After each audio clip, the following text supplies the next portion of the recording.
Unahan sa mga balita sa Sayre 47. Syudad sa Sugbo andam na sa 4th vaccination days nga magsugod og mga adlaw. Bagong chairman ug laing duha ka mga bagong commissioners sa COMELEC gitudlo ni Presidente Duterte. 2 kilos nga shabu na sakmit sa kapulisan sa Dakbayan sa Mandaue. Sugbo, Kabisayan ug Mindanao, Pilipinas ug katawhan kutos maabot sa tong Sibya sa tibuok kalibutan mayong hapon. Live kita karon sa CCTN Channel 47 ug kini ang tulumanon sa nag-unang kasayuran nga angay natong masayran. Ako si Dennis Tabar. Tulumanon sa patas ng mga balita ug opinyon. Ako si Donna Lavares Andicoy. Kini ang Sayre 47.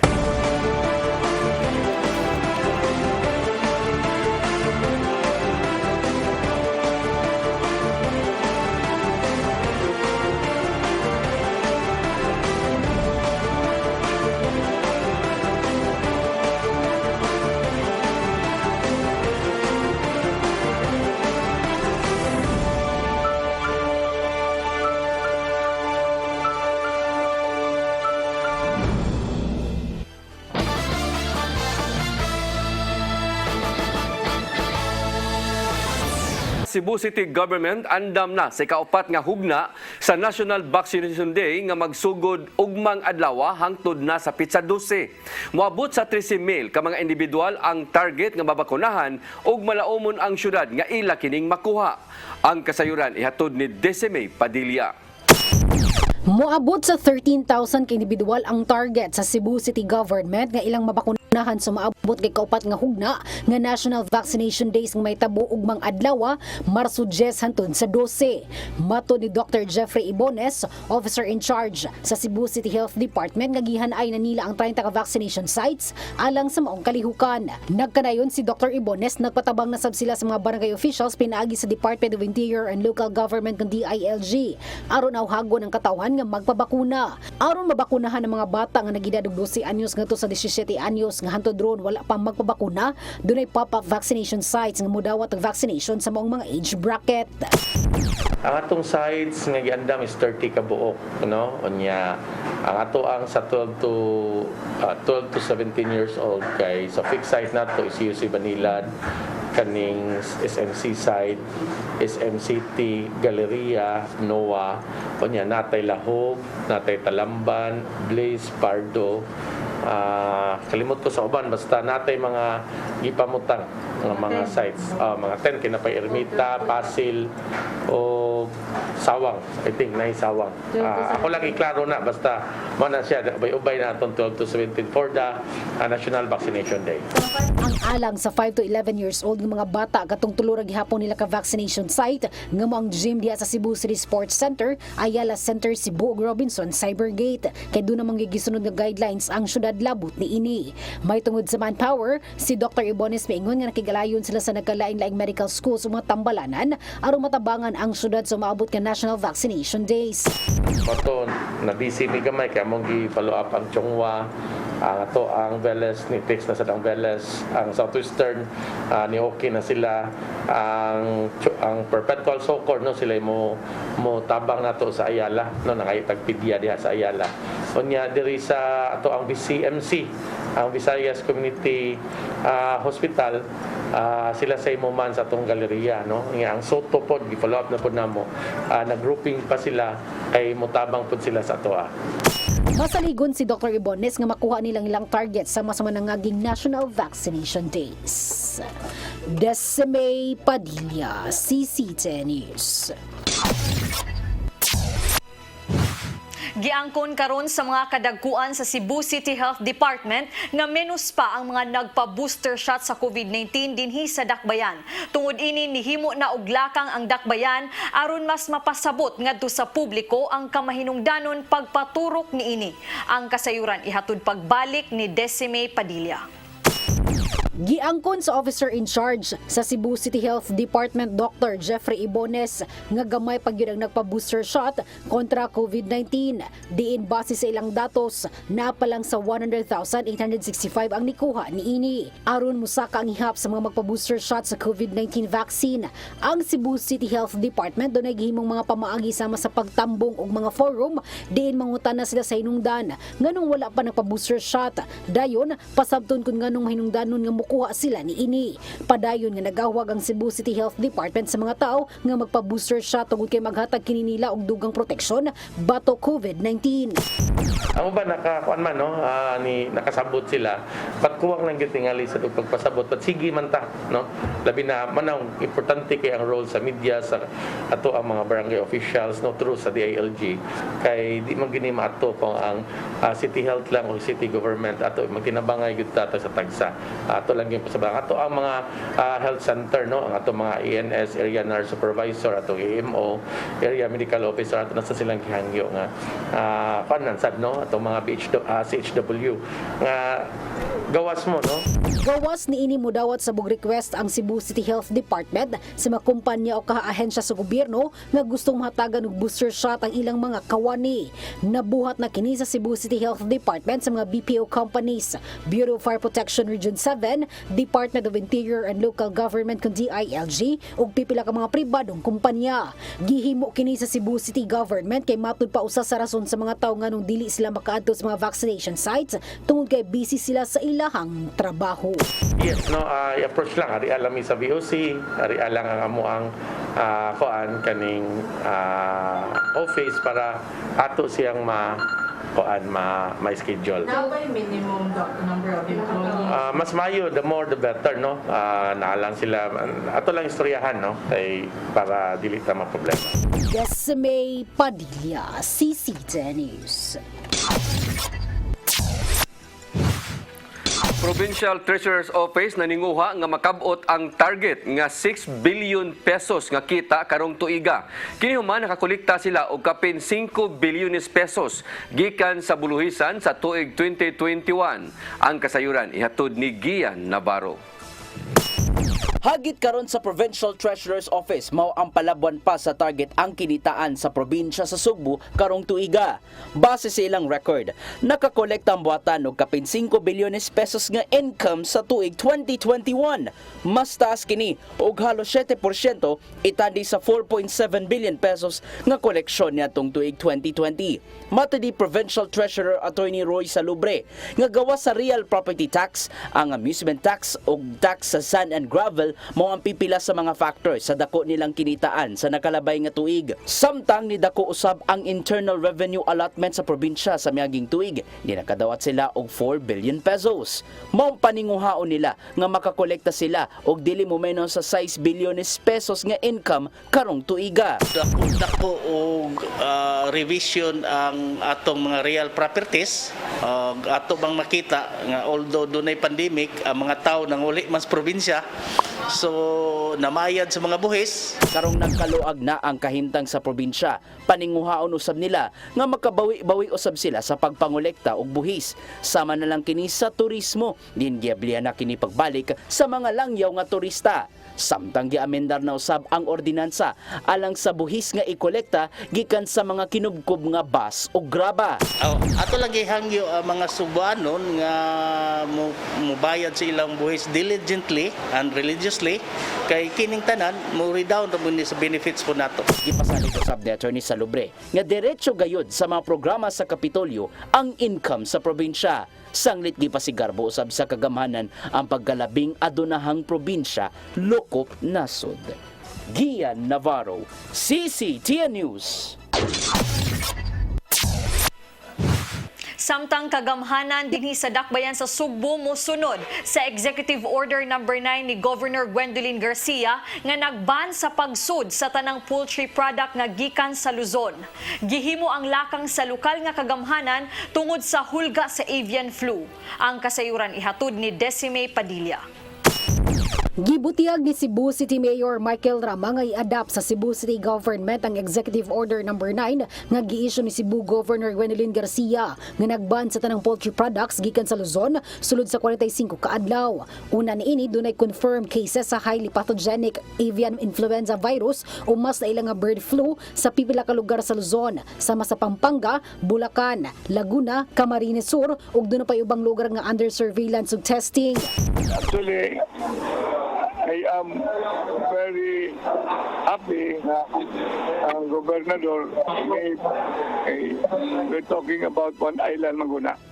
Niya, di ba, iyang nakakita ko na kanyo, Cebu bans into poultry products, avian flu. Yeah, we have to be cautious about this, serious about this.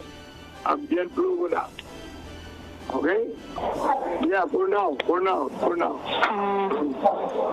I support sa gobernador and wishing that it will all be transited at the same time so that it become one Cebu Island. Subay niini si Dr. Jessica Maribuhok, Pangulo sa Department of Veterinary Medicine and Fisheries kung DVMF Cebu City nagkanayon. Gubikan kay ang syudad, bagsakan man sa itlog ug balot, nagpagawa sila og guidelines nga nagpahibaw sa mga supermarket supervisors ingon man private ug public markets nga sa dili pa mo dawat og itlog ug balot. Kinahanglan mo agyon ang kini sa buhatan sa DVMF aron ma-re-inspected ug mapirmahan sa meat inspectors. Gumikan ang itlog dunay gikan sa mainland ug isla, ang DVMF mangayog veterinary shipping permit o veterinary health certificate. Sa kanisab mangita sab sila og meat inspection certificate nga magpamatuod nga naara kinigihaw sa area ug sa accredited nga mga ihawan. Actually, no, paggawas ana sa memorandum, good thing jud ako jud kay nagtabang labi na sa probinsya sa Cebu kay partman jud ang Cebu City sa province sa Cebu province. So, though kuanta highly urbanized city, but for the meantime sa amo nanangig sa jud ang Cebu City sa province, provincial veterinary office ang approval ni Dr. Mary Rose Bincoy na pwede ba i-adapt lang sa namo for the meantime na wala pa ta nakakreate kay this afternoon actually makipag-talk na ko ni Atty. Diaz kay gahapon magkitaon kami. Busy man siya this afternoon pa. So hopefully makakreate ni karon para mapapirmahan nato kay Sir Mike o niya synchronize ta sa province. Sigun ni Dr. Maribuhok, kung unsa man ang naa sa EO ni Governor Garcia, mo kinailang sundon apan doon na lang sila idugang sama sa unsay buhaton sa produkto kung makaabot kini sa Cebu City. I-return to sender ba o i-incinerate. Magbutang sab sila og guidelines kung ang produkto gikan sa gawa sa Cebu Island o gikan sa ubang lugar sa Central Visayas o kaha sa Mindanao. Receive nato sa outbreak na report, nagpagkaugma ato is nag-surveillance ta. So nagkolekta, nag-blood collection ta along sa SRP na area kay dinamanggod ang AI manggod ang avian influenza common na matakdan ana ang ducks, quails o ang kanang mga poultry, any avian species makuha na nila sa migratory birds. So mao nang dito ta along the SRP area jud na mga barangay. Duol din na kay atbang na bata sa Cordova, Lapu-Lapu. So naamang mga reported na mga migratory birds. Noon, bisan og giba ng tanang poultry products gikan sa Luzon, doon na ray igong supply sa poultry products sa Sugbo kini tungod sab kay ang Cebu province dagang poultryhan ug kini way rason nga kinahanglan kini protektaran. Ang avian influenza mahimong makatakod sa tawo sama kini sa SARS nga ang tawo matakdan ini makasinati og labad sa ulo, sipon ug ubo ug delikado sa mga dunay comorbidities ug kun moabot kini sa Sugbo maapektuhan gyud niini ang poultry industry. Desime Padilla, CC10 News. Duha ka private citizens sa Barangay Bangkal ug Maribago, Dakbayan sa Lapu-Lapu nipasaka og kasong kalapasan sa Anti-Graft and Corrupt Practices Act batok sa ilang mga barangay officials. Kini gumikan sa giingong questionable nga transaksyon sa COVID-19 nga related nga paggipamalit. Ang kasayuran ihatod ni Patch Anthony Inso. Gipasakahan og kasong kalapasan sa Republic Act No. 3019 kun Anti-Graft and Corrupt Practices Act ang mga opisyal sa Barangay Bangkal ug Maribago didto sa buhatan sa Office of the Ombudsman Visayas. Ang mga nangiha mao silang Celestino Pangatungan Jr. o sa ka-senior citizen o residente sa Barangay Bangkal ug Ruben Pangatungan o sa ka-family driver o residente sa Barangay Maribago. Ilang reklamo mao ang questionable nga transaksyon sa COVID-19 related purchases sa mga barangay human giingong wa kini moagi sa husto nga proseso sa bidding. Bato ni Attorney Sean Ubenza, abogado sa duha nga kabahin sa COVID-19 related purchases, ang mga reklamo nga naglambigit sa pagpalit og mga vitamin C sa Barangay Bangkal o ang pagpurchase sa Barangay Maribago og glass cubicles o COVID-19 related accessories. Sigon sa abogado, ang winning bidder sa pagpurchase og vitamin C sa Barangay Bangkal nga mikabat sa 285,000 pesos, naglambigit sa pagpamaligya og mga school supplies o dili tambal hinungdan nga kini makapaduda na. So the two contracts involve in an amount of more than 50,000, but no bidding was done. I have to put the emphasis, but no bidding was done sa Barangay Maribago. Samtang gitataw ni Ubenza nga wa moagi sa bidding ang pagpurchase sa Barangay Bangkal o glass cubicles o COVID-19 related accessories, bisan pa man og may kabat na sa 293,080 pesos ang balor nini. The violations here, ni Dool, ni namo si Mr. Celestino sa opisina, ni konsulta. So, we found out that based on the records, based on the records,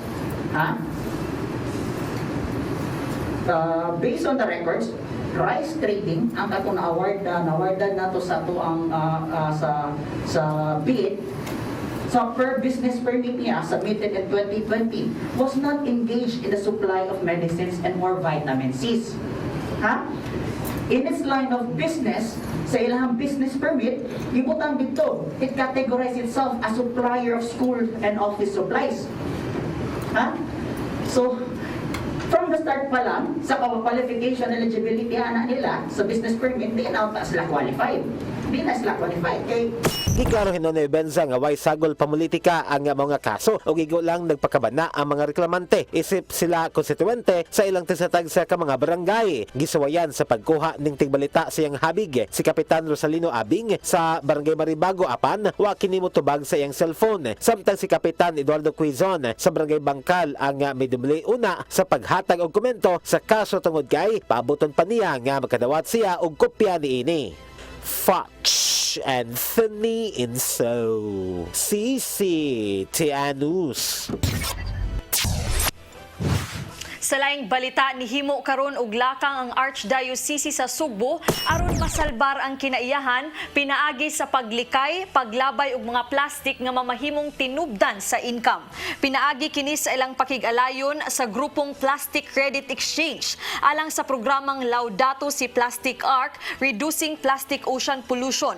Kolektahon mismo sa parokya ang ilabay nga mga plastic container pinaagi sa giandam nga container van ug mahimo pakining ma-monetize alang ni Arsobispo Jose Palma nga adunay maayong gamit ang mga plastik nga maoy nakahatag og kabati sa kalikupan. Niadtong Marso 7 napahigayon ang Memorandum of Agreement signing tali sa Archdiocese ug Plastic Credit Exchange alang sa katumanan sa maong proyekto.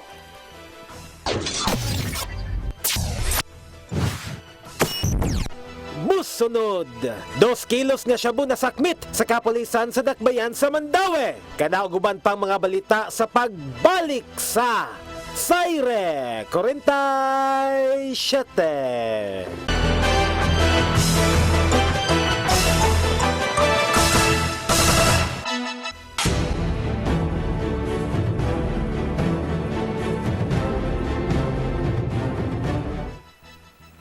Balik sa atong mga balita, mitudlo na si Presidente Rodrigo Duterte og bag-ong chairman ug laing duha ka mga bag-ong commissioner sa Commission on Elections kon COMELEC. Si National Commission on Muslim Filipino Secretary nga si Saidamin Pangarungan maoy gitudlo ni Duterte nga kasamtangang Commission on Elections Chief. Samtang gitudlo usab sa presidente si kanhi DSWD Undersecretary nga si Aimee Nere og election lawyer nga si George Garcia nga mga bag-ong COMELEC commissioners. Gani giila siya nga abogado ni presidential aspirant Ferdinand Bongbong Marcos Jr. Ang mga bag-ong appointments sa COMELEC na gipahibaw duha ka buwan sa di pa ang eleksyon sa Mayo. Nasayran ang COMELEC nag-operate lang sa may 4 ka mga commissioners sukad sa niaging buwan human sa pagretiro nila ni Antonio Co, Rowena Guanzon ug Sheriff Abbas. Partido Barog Sugbo ug mga supporter sa Uniteam nagpaabot na lang sa endorsement ni Presidente Rodrigo Duterte sa Bongbong Sara tandem. Gipaabot nga kinisab ang buhaton sa One Cebu ni Governor Gwen Garcia. Ang kasayuran ihatod ni Decime Padilla. Gitataw ni Mayor Michael Rama nga dili makiangayon nga ukayon pa ang nangagi aron lang pagkwestiyon sa kandidatura ni presidential candidate Bongbong Marcos Jr. Ina gipasalig sa Pangulo sa Partido Barog nga paningkamutan pag-ayos siyang partido nga maangkon sa Uniteam tandem ang kalampusan dinhi sa Sugbo. Sa iyang pagpamuong sa inauguration sa Visayas Regional Headquarters sa BBM Sara, gidepensahan ni Rama si Marcos gikan sa mapagsaway sama sa martial law nga gideklarar niadto sa iyang amahan. Masaligon hinuon si Rama nga ang Marcos Duterte tandem mo gipangita karon sa nasod alang sa padayong kalambuan. Giangkon sab niini nga ang Uniteam supporters nagpaabot lang sa endorsement sa presidente. Decime Padilla, CCTV News.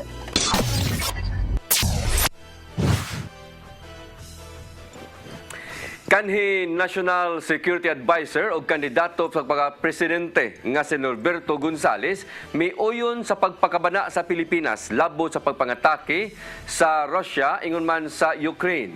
Alang kaniya, ang ayon usab nga kabalakan ang nahimong bahad ni Presidente Vladimir Putin sa mga buot manghilabot sa maong kagubot.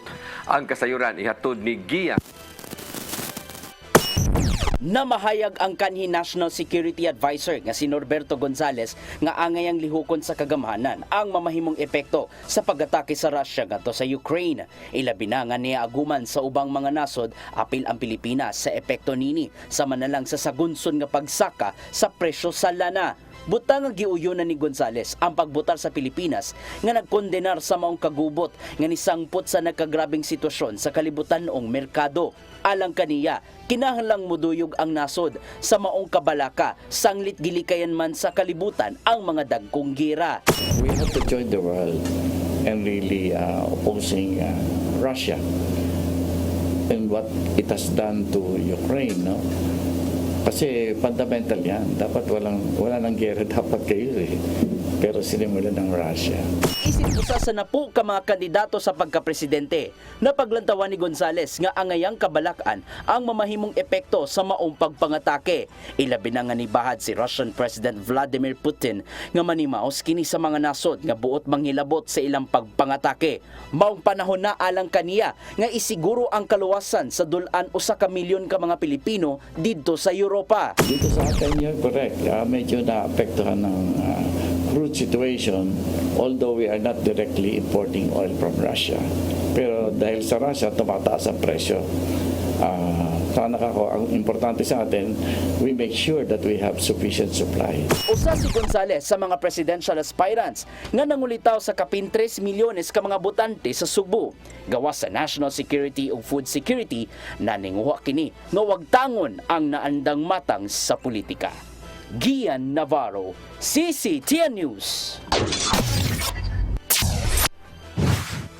Tricycle sa dakbayan sa Mandawi mahimo na unyang mopasakay og 5 ka pasahero nunot sa pagbalik na sa 100% nga kapasidad sa mga tricycle. May balita alang sa mga pasahero gikan sa 20 pesos nga plitihan ni kunhod na ni ngadto sa 10 pesos. Ang dugang kasayuran ihatod ni Mary Rose Sagarino. Mamahimo na unyang mopasakay og 5 ka pasahero ang mga tricycle nga anaa sa syudad sa Mandawi. Kini human na aprobahan sa Tricycle for Hire Franchising Regulatory Board sa ilang meeting kaganinang buntag ang pagbalik sa 100% capacity sa mga tricycle. Tungod niini ang plitihan, muos usab ngadto sa 10 pesos gikan sa 20 pesos nga gitugtan panahon sa pandemya. Makahinumduma ni aging tuig, duha lang ka pasahero ang gitugtan nga makasakay matag biyahe tungod sa sitwasyon sa COVID-19. Matud ni Council Jimmy Lumapas, chairman sa Committee on Transportation, kinahanglan ng tugtan ang mga tricycle driver nga maka-operate sa full capacity. Tungod kay ang Land Franchising and Regulatory Board kon LTFRB mitugot na usab sa public utility vehicles sa 100% capacity nga anaa sa mga lugar ubos sa alert level 1 ug 2. Matud usab niini nga daghan silag nadawat nga reklamo nga ang mga tricycle sa dakbayan nagpahamtang gihapon og dakong plitihan kun itandi sa ubang local government units. Hinungdan nga nag-adjust usab sila. Kadawat tasad mi og daghang reklamo nga ang Mandawi may kinamahalan og plite. So ang ako nakita sa Talisay 15, ang sa Lapu-Lapu 15, ang sa Cordoba G's. So moto we come up with the plite nga tag G's na lang san. Taliwa niini ang mga tricycle driver wala kaayo nalipay sa maong mahimong kausaban. Si Ricky Patalonan nagkanayon, minus pa ang pasahero ug dili masigurado nga 5 ang makasakay sa matag biyahe unya himuon pang G's ang plitihan. Matud niini nga mutugot sila kung himuong 15 ang plitihan. Hindi man mo yun na siguro, sir. Kakaroon, mingaw ba man kayo? Bakit ba't kung mingaw? Dili mo makakumpleto ng 5? Maglisod, lisod, magniktulo. Kakaroon. Ano naman? Ang pasahero, marag, mihit pa kayo.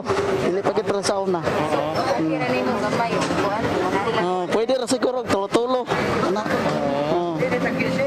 Okay ra sa Japon, sa 15-15. Ang G's di ay? 5, lisod kayo 5, sir. Sayang, kakargar ming duha. Yung gasolina, saka naman ko kayo. Sige, saka ang gasolina. Maayo nga. Hinuon matud ni Lumapas nga kung magpadayon ang pagtaas sa presyo sa krudo, mamahimong patasaan nila ang plitihan. Samtang adunay managlahing opinyon ang mga manakayay sa mamahimong kausaban, matud ni Evangeline Cuervo nga dako kaayong tabang ang 10 pesos nga masave. Manay maayo kay usos ng pliti. Bahalag ni taas ang gasolina kay daghan naman sang pasakyon. Di ba? Pero 5 na may pasudlon sa tricycle. Okay ra gyapon basta 10 ang pliti. Dili mo sa loob sa sod. Dili man kay upat sa sod, duha usa sa kuan makride. So makatabang na sa mga konsumidor at sa mga pasahero. Makatabang oy sa mga pobre sad, makatabang na. Apan alang kang Ursula Kabahog nga usa ka senior citizen, delikado ang paghuot sa mga pasahero. Na mag-uot niya to niya na. Ya, sama ni senior ta niya, di din ta magka. Delikado ba yan ang senior? Mo na Kung maaprobahan ang resolusyon sa City Council sunod semana, gilayong ipatuman ang kausaban. Mary Rose Garino, CCTN News. Kagamhanan sa dakbayan sa Lapu-Lapu gipasidunggan og notice of compliance sa LTFRB 7. Kinihuman nga giunan ang ilang lokal nga plano alang sa ruta diha sa ilang lokal nga mga sakyanan. Ang kasayuran ihatod ni Patch Anthony Inso. Gipasidunggan sa Land Transportation Franchising and Regulatory Board kun LTFRB 7 og notice of compliance ang kagamhanan sa syudad sa Lapu-Lapu. Kinihuman nga giaprobahan na sa ahensya ang Local Public Transport Route Plan sa syudad. Mismong si LTFRB 7 Regional Director Eduardo Montealto Jr. ang personal nga mihatag sa notice of compliance ngadto kang Lapu-Lapu City Mayor Junard Ahong Chan. Nasayran nga ubos nini ang ahensya ni require ngadto sa mga local government units kun LGUs sa pag-andam og ilang kaugalingon nga Local Public Transport Route Plan aron kini ilang mapatuman. Tinguha nini mo aron sa pagsulbad sa suliran sa trapiko o aron maserbisyuhan ang tanan sa pampubliko nga transportasyon. The LGU is hereby directed to pass an ordinance adopting the said LPTRP indicating the following. There are 8 roads that has been approved and complied with the guidelines, and a total of 241 units intra-city. Mapasalamaton hinoon si Chan sa pag-abag sa ahensya aron ilang mapatuman ang maong mga bag-ong ruta. Thank you very much, RD, for Montealto for helping us, please, and at least can ease the traffic of our city. Patch Anthony Inso, CCTN News.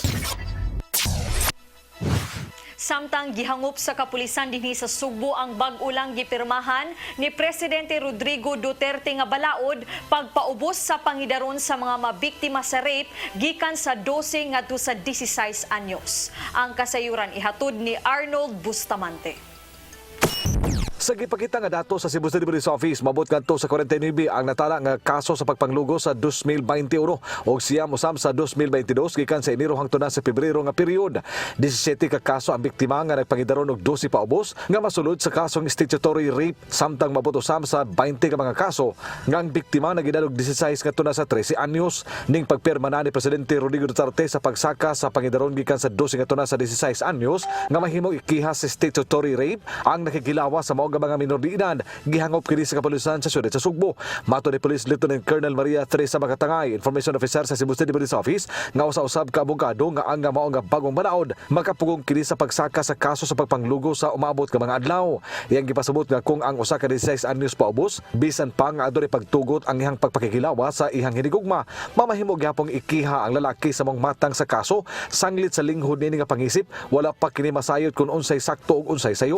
So, nindot ni siya because ang atoa pud nga deterrence ni siya sa atoa nga mga tao nga ganahon na og di mayo ba nga panghilawas, especially sa mga minor de edad nga paka-amgo kung unsay sakto og dili para nila.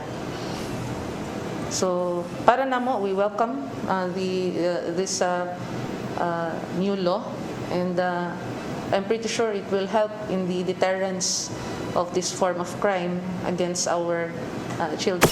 Gituyo matod pa kini aron mahatagan og igong proteksyon ng mga minor de edad, ilabi na nga nagkasaka ang kaso sa pagpangabuso sa kababayen-an karong panahona. So karong pag-isa ani pag-isa sa edad, giwiden na to ang katong spectrum kinsa ang covered ani nga protection no nga bag-o nga gipirmahan sa ato nga president, and us on the sa law enforcement nga side, amo gid siyang gi-welcome because it will add to those that will deter this form of crimes. So hopefully walay masampulan, no. Mora na ang ato ang hopefully sad nga dili sad na hitabo sad sa ato ang mga kabatanon. Guni kanini ang ayan nga maedukar ang publiko may kalabutan sa mong balaod aron masayod sila kung unsay katungod sa mga biktima, ilabi na kadto nga mga bata nga gipangabusuhan sa mga amahan o sa mga tawo nga gustong lawasnon nga kalipay sa mga bata. Arnold Bustamante, CCTV News.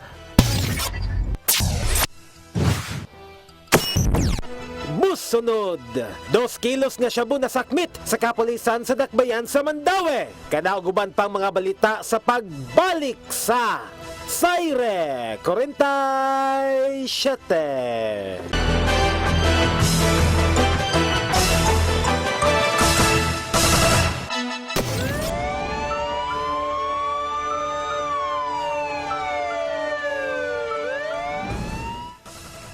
Balik sa ato mga balita, Mandaue City Police Office nakasakmit og 2 ka kilo nga gituo ang shabu nga mo kantidad og 14 milyones pesos.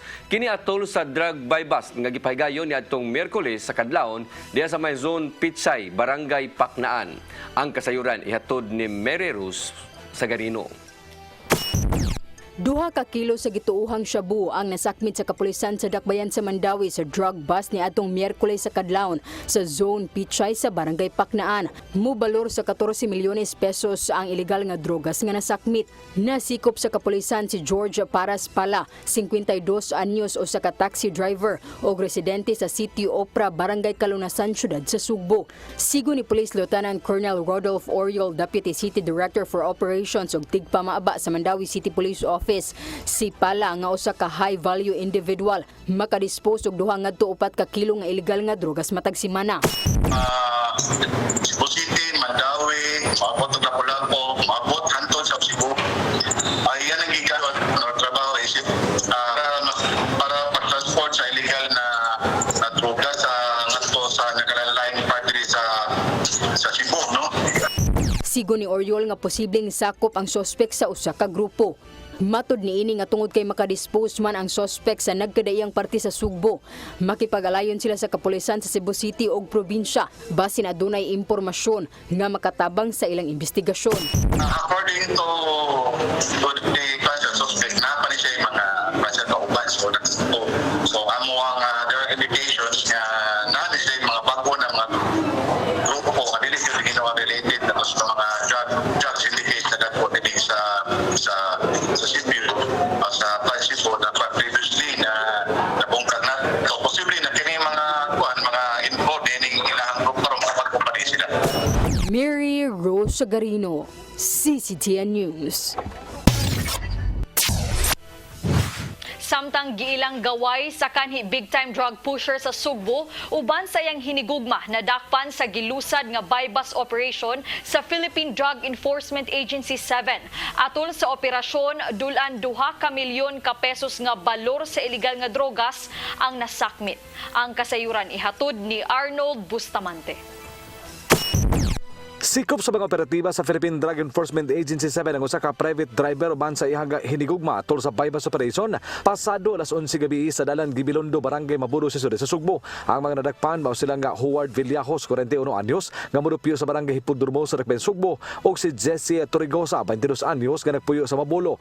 Mato ni Leah Alcantara, information officer sa PDEA 7, nga nakakuha ang mga operatiba og 250 gramos nga gituo ang shabu nga mobalor sa 1.7 milyones ka pesos. Cellular phone niini lakip na ang iyang motorsiklo. Niadto pang Nobyembre 2021 gipaubos sa case build-up si Villajos. Sanglit naglisod sila sa pagkumbinser niini nga motransak sila sa illegal nga drugas hangtod nga misugot kini gabi. Actually, Sir Nold, November pa ni case build-up sa ato ang team. Ang kaning subject nato on and off lang yun, gabi lang yun ta naka timing na nisugot siya sa ato ang transaction. Moto dito sa Mabolo ato siyang nadakpan. Gibutyag ni Alcantara nga si Villajos mo'y gaway kaniadto sa usa ka dakong drug player sa Sugbo apan sa dihang bidaog sa Presidente Rodrigo Duterte nagadakpan kini apan na nagpadayon kini sa illegal nga negosyo. Gipaubos pa sa investigasyon aga mga nadakpan ilabi na ang pagsusi sa nakuhang cellular phone niini kung kinsa pa ang mga koneksyon nga mga durista dinhi sa Sugbo. Based sa intelligence report, sir, kani si Howard Villajos, usa ni siya sa katuganing mga remnants sa mga dagkong personality sa una. Mo na ang atong gi-verify, galamay daw ni siya sa una og isa ka drug lord unya siya ang murag ni Puli. Since November ang ato ang case build up, but mo lagi murabag mobalik gabi lang kita naka-timing. So ongoing ang ato ang investigation karon, sir, sa iya pang mga connection. So unsa kalapad ang iyang distribution diri sa Cebu. Giulagway ni Alcantara nga dakong isda si Villajos sanglit sila nga nakuha nga impormasyon na makabaligya kining 3 ka kilo sa Cebu matag semana din ang ihang area nga baligyaanan mao ang tibok probinsya sa Sugbo. Based sa intelligence report, sir, makadistribute siya og around di mo ubos sa 3 kilos per week. 3 kilos per week. So dako gyud kayo. Metro Cebu unya ang iyang daw modus kunay mo palit niya from outside mo na iyang tagaan. So dili lang gyud siguro Metro Cebu basin sa gawas pa sa Metro Cebu ang iyang network. So mo na isa sa atong tan-awon ron. Sa monitoring sa PDEA 7 nga adunay pipila na lang ka mga dagkong drug player nga nasa Central Visayas itandi sa naglabay nga mga katuigan sanglit ang uban kanila nagadakpan na nunod sa gipatuman nga gubat batok sa illegal nga drugas sa gobyerno. Arnold Bustamante, CCTN News. Supply sa illegal nga drogas dinhi sa Central Visayas gituhuan nga mukunhod. Kini human nga kapin sa 1 ka bilyon ka pesos nga kantidad sa shabu ang nasakmit sa PDEA didto sa syudad sa Valenzuela sa Kauluhan. Si Arnold Bustamante mobalik sa report. Moabot ngadto sa 160 ka kilo sa gituang shabu ang nasakmit sa mga sakop sa Philippine Drug Enforcement sa Kauluhan sa Dakbayan sa Valenzuela nga mobalor sa 1.57 bilyones ka pesos ikan sa usa ka Chinese national. Kini na ang labing dako nga nakuha sa mga sakop sa PDEA uban sa kapulisan karong tuiga nga mokabat sa kapin usa ka bilyon ka pesos nga kantidad. Mato ni Leah Alcantara, ang information officer sa PDEA 7 nga dako kaayo og epekto sa supply sa illegal nga drugas ang pagkasakmit sa 200 ka kilo nga shabu sa Valenzuela. Sanglit usa ang Central Visayas sa padalhan Anini. Yes sir, dako kayo og impact ang katong sunod-sunod nga dako nga seizures dito sa Luzon because again as we've mentioned, ang source gyud nato diri sa Central Visayas mainly comes from NCR. So katong nakuha nato dito and our major seizures po diri sa Central Visayas, I believe gahapon pod nakakuha pod ang MCPO og dako pod, di ba? So dako kayo ni siya og impact sa supply nato. Mubos gyud ang supply nato sa illegal nga drogas diri sa Central Visayas. Usa sa mga pamatuod niini kadto nakuha nga Cebu sa daghang mga operatiba o sa kapulisan sa lalabig sa Sugbo nadto nga Marso 3 sa lungsod sa Sibunga nga nakakuha sila 1.3 milyones ka pesos. Ang packaging sa Cebu gisulod matud pa kini sa mga Chinese tea bag nga aduna kini koleksyon sa supply sa Valenzuela nga giangkon usab sa mga nanakpan nga silang nga Khalid Kapal, Alexander Kapal, Taharata Bonsalagan 48 anyos nga puros taga siyudad sa Marawi ug Ambrol Puntawan Amron 27 anyos nga taga Iligan City sa Mindanao. Timing na naka-set up dayon og checkpoint dito sa Sibunga, pagkakita sa suspects nga na-checkpoint tingunong sila, so naapsan dayon sila sa atong timong dito sila naare sa Sibunga. Katong operation sir connected dito sa katong mga operations even before last night, March 2 nanay mga operation dito sa national nga dagko dinagko in the billions gyud Sir Nod ang ilahang na seize dagko kayo dito, so kato siyang dire gikan to dito. Atong sa gihimong investigasyon gibutyag sa mga dinakpan nga gikan sa Valenzuela ang nakuhang supply sa illegal nga drugas apan na monitor sila dinhi sa mga sakop sa PDEA 7. Samtang gipahibaw usab ni Alcantara nga sulod lang sa kapin duha ka buwan nakaguba na sila ga siyam ka mga drug den karong tuiga nuno sa sunod-sunod nga impormasyon nga ilang nadawat. Gibutyag ni Alcantara nga aga mga drug den may breeding ground sa mga kriminal sa usa ka lugar salit bisan kinsa na lang aga mosulod nga mga tawo gikan sa lain-laing lugar aron lang nga mogamit sa illegal nga drugas. Kita diri sa PDEA 7, even the PNP, we consider this as breeding ground for criminality. Kay kung naay drug den diha sa community, dali kaayo ma-disrupt ang peace and order, no? Unya watak kahibaw kinsay manulod diha, igawas ana maski dili na taga diha kung maliso na ang utok, asa man sila magmaoy diha sa lugar kung asa sila matayningan sa ilahang maoy, di ba? So dako kayo ni nga impact para namo morning consider namo ang dismantling of drug dens as high impact operation good sir no, because connected man gud siya sa peace and order situation sa community. Yuragway ni Alcantara nga dili nasama kaniadto nga nagsikit-sikit lang aga mga drug den sa mga squatter area sa siyudad sa Sugbo ug sa lalawigan tungod sa ilang hugot ka kampanya batok niini. Arnold Bustamante, CCTN News. Samtang daling girespondihan sa kapulisan ang nahitabong bomb scare sud sa Cebu City Hall of Justice karong hapon lang. Tungod sa maong hitabo nang gawas dayon ang mga tawo nga anaa sa Kimonda Building, human nakadawat og text nga matud pa adunay 7 ka mga bomba nga giplastada nga mubuto. Daling ipahigayon og inspeksyon ang mga sakop sa Cebu City K9 or Regional Explosives K9 Unit sud sa maong building. Apan way nakitang bomba o bisan unsang explosive device atul sa ilang pagsubay sa matag opisina. Sa pagkakaron giimbestigahan na sa kapulisan kung kinsa man ang nagpada sa maong text message. Samtang na-clear na gikan sa bomba ang tibuok building.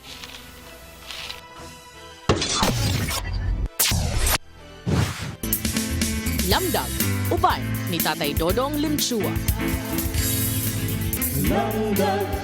Kitang tanan gitawag nga mahimong alagad sa atong labing halangdong nga hari nga si Jesus.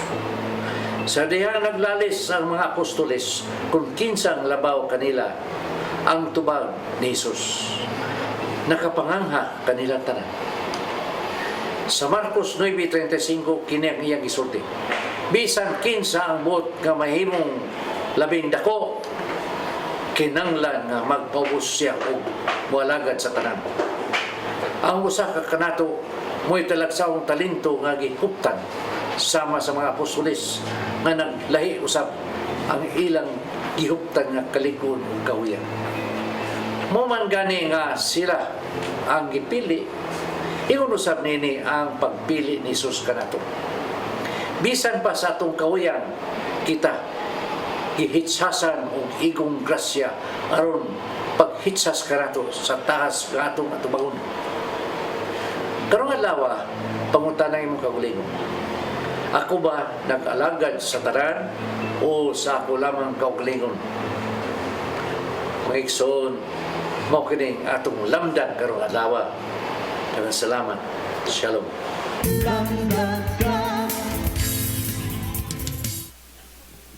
Mao kadtong naglangkob sa ato mga balita sa Sayre 47. Ako si Dennis Tabar. Ako si Donna Lavares Andikoy, hangtod ugma sa inyong paboritong tulumanon. Sayre 47.